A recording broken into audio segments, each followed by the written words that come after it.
ശർഇന്റെ കാര്യം പറയിനാല് തുന്നിയേ ശങ്കിച്ചു നിന്നിടാതെ ദീൻ വിളമ്പിയേ അർശിലും അർളിലും അഹമ്മദോ കേളിയേ കഷ്ടം നികത്തിയോര് കുഷ്ടം അകറ്റിയോര് ഇഷ്ടം പറഞ്ഞതാര് നഷ്ടം അതില്ല നേര് യാ റഫാ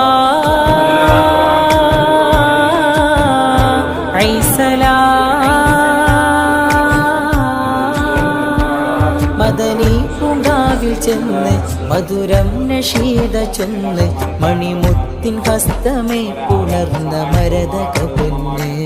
യാ റഫാ